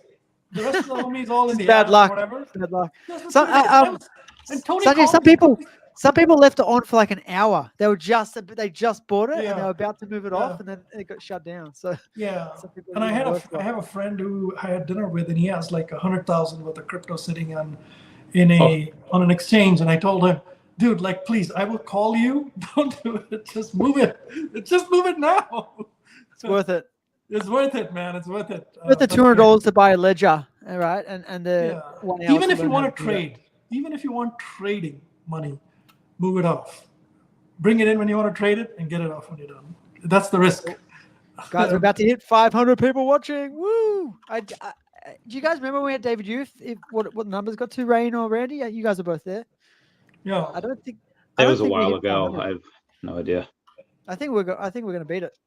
So the Blackpink space that we had, right? So I hosted my first Blackpink space that I hosted on 2 weeks ago. We had 4,500 people tune in, not live, but about 2,400, I think, 2,000 or 2,400, something like that, in and out during the space. And then 4,500 in total after that. So that was pretty big, man. Yeah, but space isn't YouTube, is it? No face. You need your face. Get your face going. Omi to NFT. Yeah, we need to get Omi to NFT. That's like, I think I know Rain says Omi's going to run anyway, which I do agree, because that's what happened last time, right? Omi just ran because everything went NFT crazy. But if we have Omi to NFT as well, and then NFTs get hot, that's going to really, really help accelerate, I think. Yeah. There'll be a lot of chances for arbitrage, and I cannot heckin' wait. So excited. It was supposed to be Q2, right? I'm pretty sure they said Q2. They didn't give a timeline, but I said Q2. I was like, that's going to be likely Q2, which they have another 5 weeks. So I think they said it. A lot of people think that, like, when that happens, like, this is the holy grail that they're waiting for. And it's like, I can't say I know that Omi's going to run tremendously when that happens. So I wouldn't even create that expectation. What I do think is in crypto, it happens slowly, then suddenly. So a lot of these right things set up and are in place so that when the digital collectibles narrative happens, people can easily get exposure. And OMI to NFT is just another way that people can sell their things and get OMI and make it easier for those that have been big collectors for a long time, be able to have more OMI. So I like that aspect of it a lot. Will that make OMI's price go crazy? Probably not. When the digital collectibles narrative comes in, that's when OMI is going to go crazy. And before that, who knows? Like Sandbox's price did hardly anything forever until all of a sudden the metaverse narrative hit, and then Sandbox's price went 200x. Okay. It seemed like an utter failure until suddenly it wasn't. And so, like, actually, I was looking in my own Telegram, and one of the people asked a question. He's like, oh, you know, when are you finally going to admit that OMI is a complete failure and by every metric, VeVe is down and blah, blah, blah, blah, blah, right? And it's like, okay, cool. So we're in a bear market, and you just laid out all the cases, and then you went into, oh, some other things have pumped. And so why don't you give up on it? And he's making the exact case that many people made in 2020 for giving up on Axie Infinity. Axie Infinity then turned around and went 3,000 fucking X from there. And literally they were advocating selling at the bottom of taking the 2 years that you had waited for something to happen, despairing and selling out before the massive run happened because it hadn't happened yet and other things were running. And so you might as well give up now. And that's cool. People can make whatever decisions they can for themselves. And they can have whatever opinion about despair and it's never going to happen because it hasn't yet. I just have been around not just crypto for 7 years, but investing for 20 years prior. And it always seems darkest right before the dawn, right? And so it's like, oh my gosh, all this stuff hasn't happened, so I'm finally giving up. It's like, go ahead and do that. Make whatever choice. We're big boys and big girls in this space. And whether you're right or you're wrong, you're going to learn a valuable lesson from it. I've been around long enough to know that there is no effing way I'm giving up on OMI at this point in the game. I have been picking up more because I think the chances for it to have a massive run from here are really, really high. And I think the actual chance for it to fail from here are really, really, really low. In fact, it's one of the best risk versus return, in my own opinion, in all of the crypto space right now, which is why a lot of my funds, as I sell some of my winners that have gone up, I've been rolling a whole bunch of that into OMI at these prices because, boy, I like buying cheap, and it's been really cheap. And that doesn't make me despair at all. That gets me excited. No. Great. Hey, I wanted to show you guys this, by the way. Have you seen this? Yes, those. Wow, that is really cool. So I saw a Green picture of was, it, but it's even cooler. That's yeah, a Jay pin? Green got these The done. pin? So I asked him to get like a slightly bigger. You know, you've seen the VeVe pins. So this is bigger. It's almost like you know. So you know, I'll hold it against my finger here so you can see how big it is, right? So it's quite decent sized.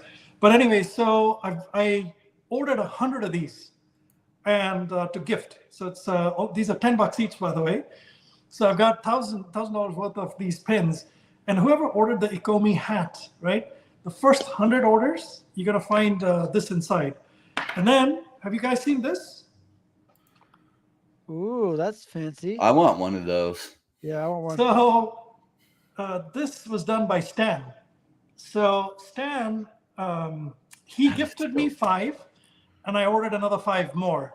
So basically, randomly 10 of the Ecomi hat orders, I'm going to put these inside. So 10 people will get one of these as well. But yeah, I'm thinking of getting some more. I also have the red O. Have you guys seen the red O? No, show us. Show us.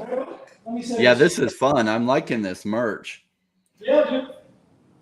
You know, I never got the original VeVe logo, even though I was the first YouTuber to do a dedicated video on VeVe.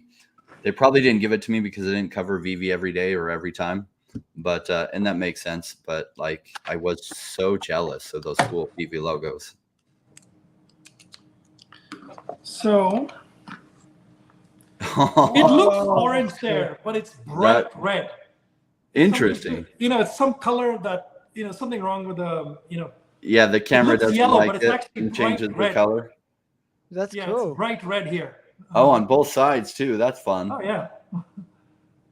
Is that from the same guy? Yeah, Stan's gifted me a lot of this stuff, you know.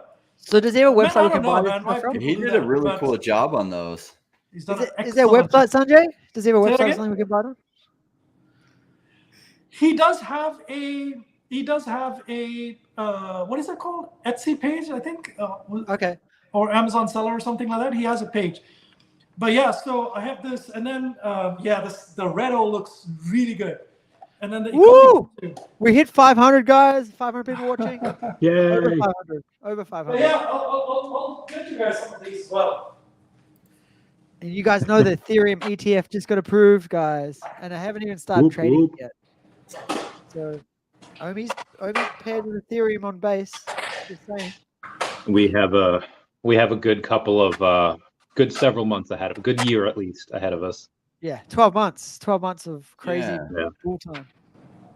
I mean, So, should we talk about the overall market? Well, Sunday's doing that. yeah, Rank, we what could do that. I mean, a lot of this, what we were talking about before, when one politician goes in and they say like, "Hey, we're coming out in support of crypto," that kind of forces other people to see like, "Oh, okay, well, he's coming out in support of crypto," and then it forces the other side to learn. So it's a matter of who has the more educated side, and either way, it's going to be good for the space, just because it forces that into the conversation. It forces people to listen to it, and that'll just lead to more adoption.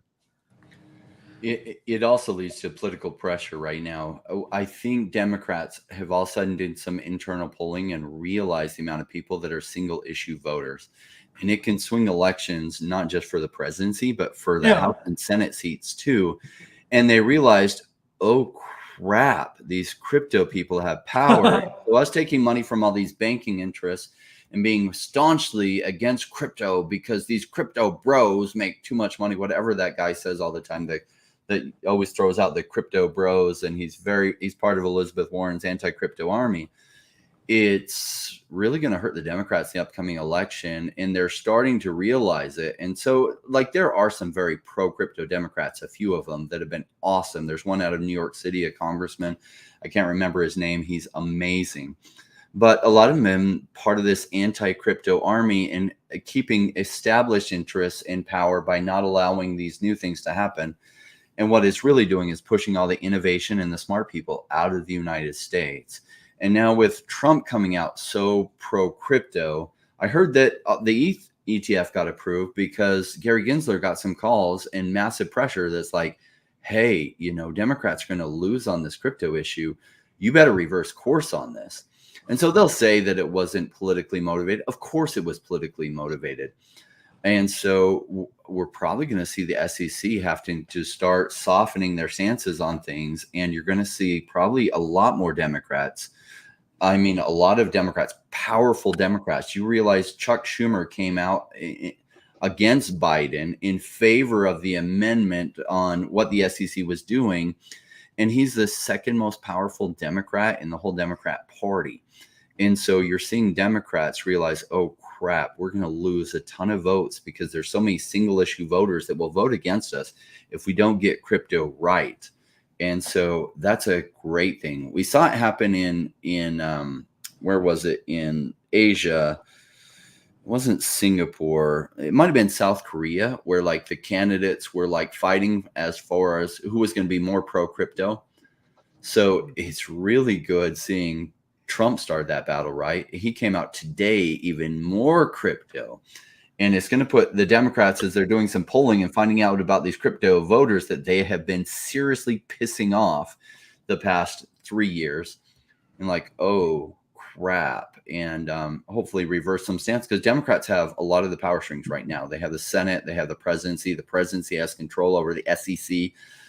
And so they're going to have to make a major about face, because it doesn't matter what words they say if they don't get some actions changed, because their track record over the past 3 years through the enforcement of the SEC has been abysmal. Massive lack of clarity, massive going after the innovators, not punishing the actual bad actors, but punishing the innovators who are trying to make things happen.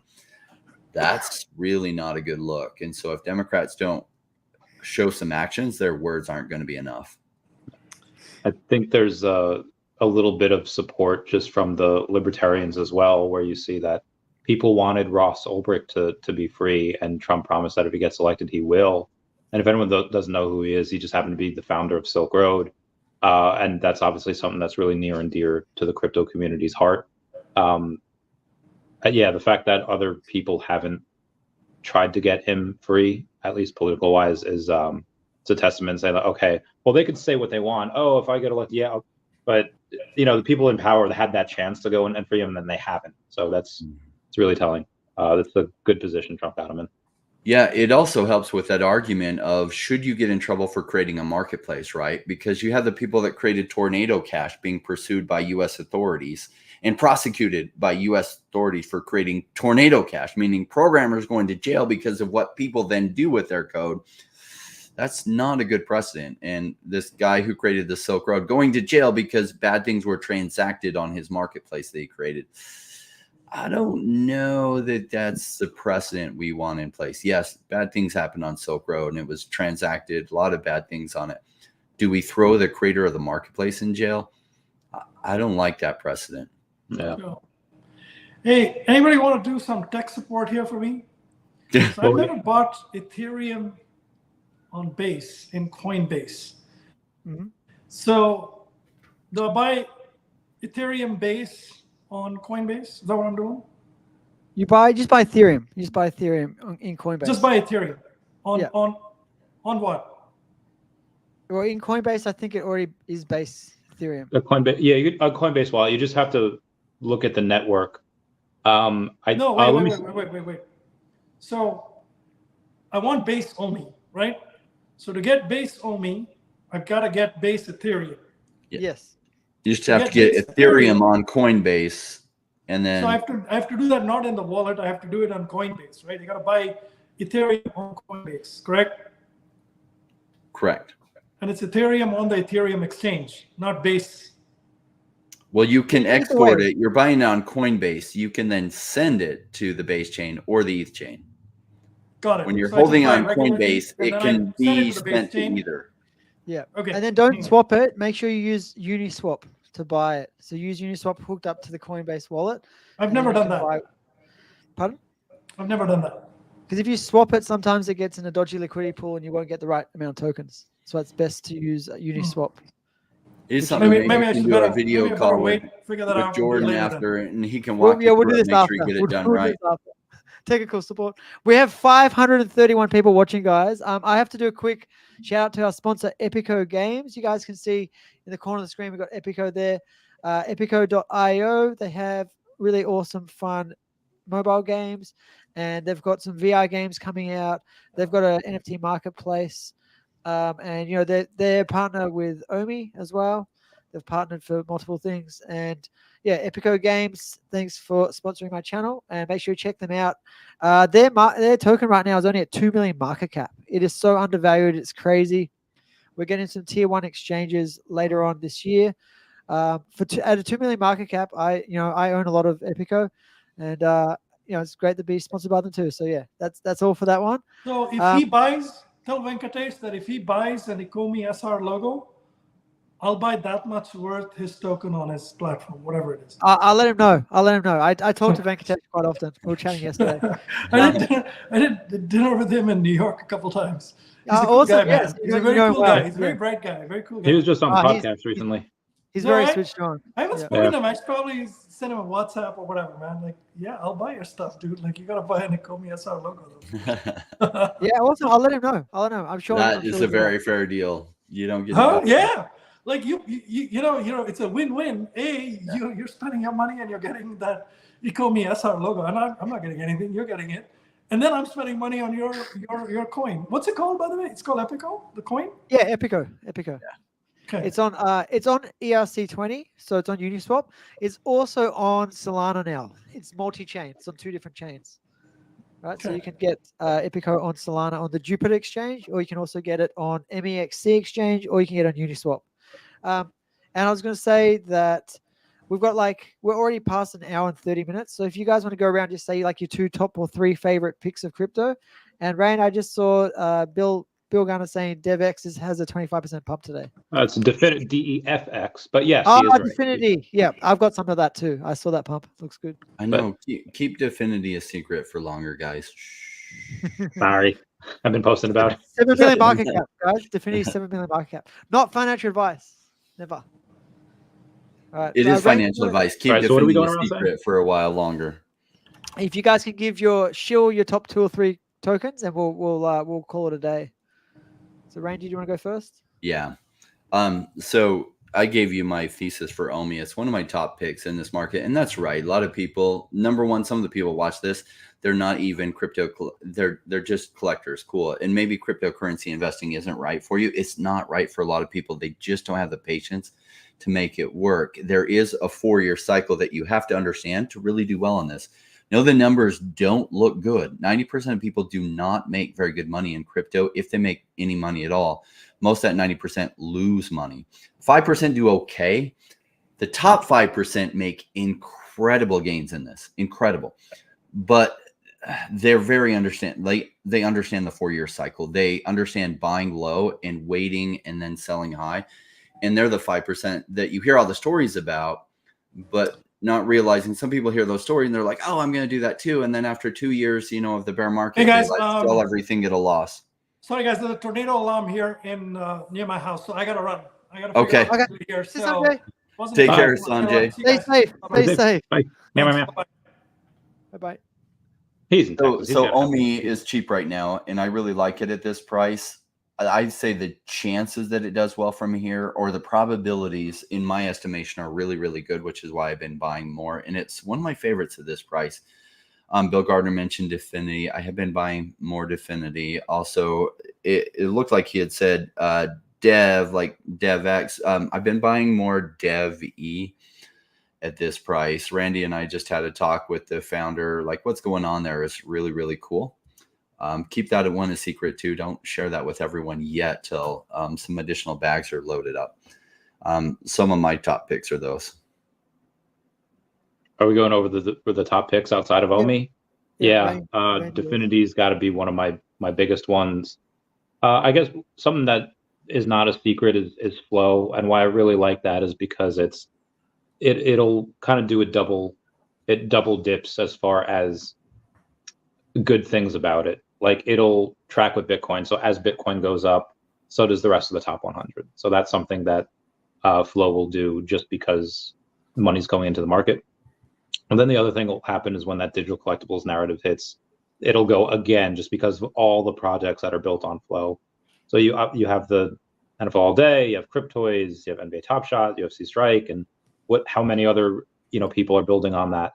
So I really, really like that just because of that ability to double dip on 2 different catalysts. So Definity, then I guess one more. Yeah, I like Devi, but I haven't gotten enough of it yet for me to go like, go crazy, folks, go crazy. I don't have as much as I would like. I actually have very small. It's cheap right now. Ready? Right? It's dropped. I think it's below the pre-sale price. Yeah.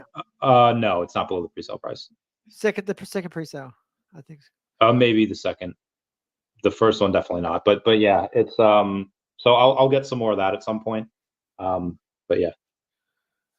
Awesome. Well, I'll just say my favorites right now are Chuck, OMI, Epico, and MK. Okay, that's my favorite picks. Not financial advice. They're all relatively low market cap, except for OMI. OMI is what, around 150 million to 200.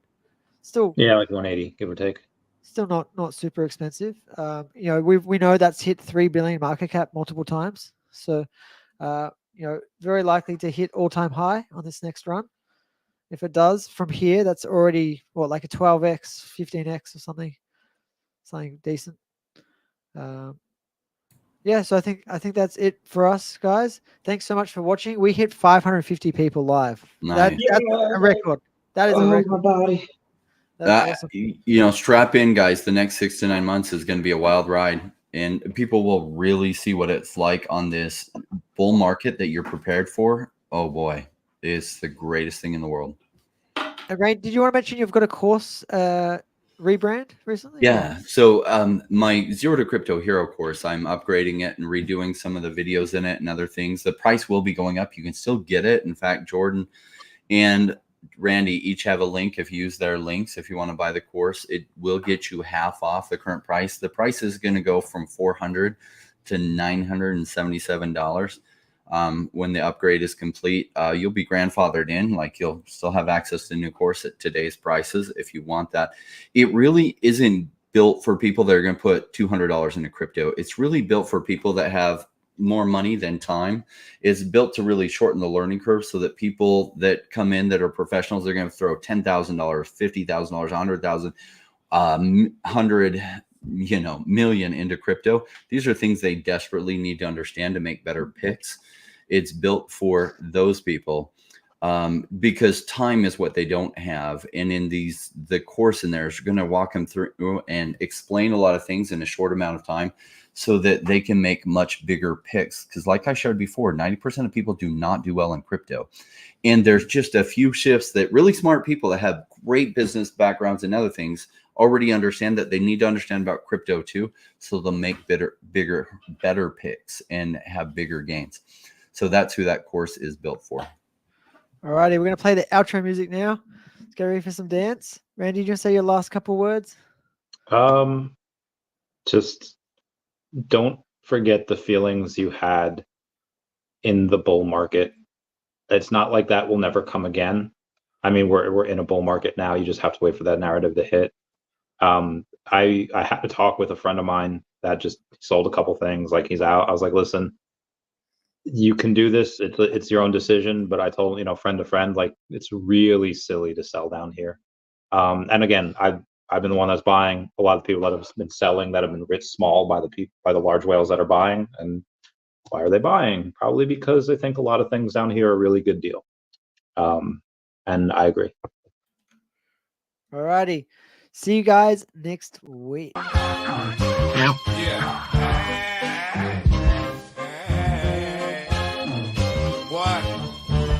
What they say, it's the rise of the digital G. OMI token got the market bound, can't you see? With crypto, NFT, non-fungy fame on an Ecomi spree. I'm the buzz one, Ecomi the blockchain, no mystery. Live, wow, can't ignore the stats. I'm repping on this, yet I chuckle cause I'm betting on this.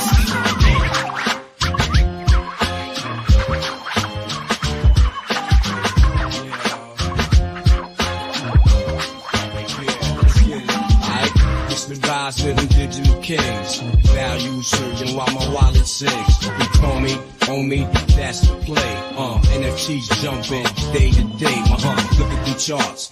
Sky's the limit. I'm invested in it and I'm going to win it. Got that digital gold rush. It's the bomb, but remember, play a coin, make a wish.